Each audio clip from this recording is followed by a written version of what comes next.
tend to receive praise really well. I'm really bad at taking any kind of affirmation. But I'm way worse at anything negative, so don't get all hostile in the comments. Especially you, Mom. Even as a kid, I couldn't really process and accept words of encouragement. I just wouldn't accept that I did anything good or worthy of praise. Yet, I still constantly seek praise and affirmation. Be sure to like, subscribe, and comment. As a kid, I read a whole bunch of comic books and watched a lot of cartoons. A few years ago, right around the time I started this YouTube channel, I left my job to stay home with my daughter. Now, daughters. I don't regret that decision, despite the sacrifice and other hardships that did come with it. I love my kids so much, and I just can't see anyone else with them other than me or my wife Judy. And this isn't to judge anyone who sends their kids to daycare or anything like that. I think there's great value in that. But for Judy, me and the girls, we belong together. And also Akira, he belongs with us. Other than taking care of my kids, I felt like I hadn't done much, and there's great nobility in taking care of your children. I mean, it's a required part of being a parent. The full-time job I left, I was essentially overseeing writing tutors. At that same time, I was also teaching in another school. While having a new daughter, I was frankly pretty burnt out. So stepping away to be with Penny was truly a gift. Roll that clock a few years, add another kid, and I find myself burnt out in a different way.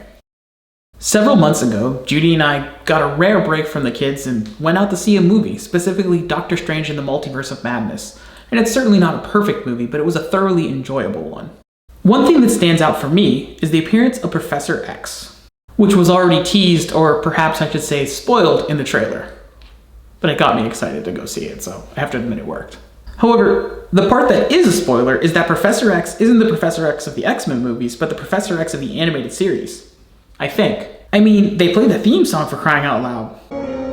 Our final member. And he's in that yellow hovering stroller. It's not a stroller. Oh, I'm sorry. It's a wheelchair. I'm sorry. I have small kids, so everything is kind of filtered through the lens of tiny little people. Sorry, Daddy. That's totally where Baby Yoda got the idea. Another thing that stood out for me was the theme of the movie. Our final member. No, not the music theme. It's about being our best self, about being better than we think we can be. Despite all of his arrogance, Doctor Strange doesn't think he's worthy of love. He masks it with confidence and quips. I have to admit, I sometimes do the same with humor and pop culture knowledge. Despite being surrounded by love, I don't believe I'm worthy of love. In my last year of the overseeing tutoring thing, the week of Comic-Con, I got a sinus infection. All summer, all I wanted to do was go to Comic-Con. I needed that break. But then I got sick and missed half a week of work. I felt bad and said to my boss I just wanted to go to my stupid geek thing. She stopped me. She told me to change my language and emphasized that it's not stupid. Back to watching the movie. As the rest of the Illuminati seemed ready to kill Doctor Strange, everybody except Professor X. At that moment, he believed in Doctor Strange. Maybe he'd made the wrong choice in a million different multiverses. That didn't mean he'd make the same mistake this time. I've made more than a few wrong decisions in my life, and I'm sure I'm due for a few more. This video might be one of them.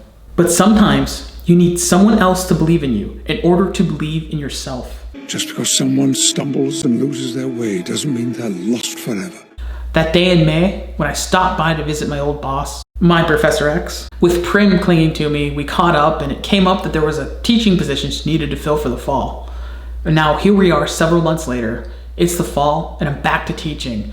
I'm back to experiencing that joy and helping others learn and grow and become better writers.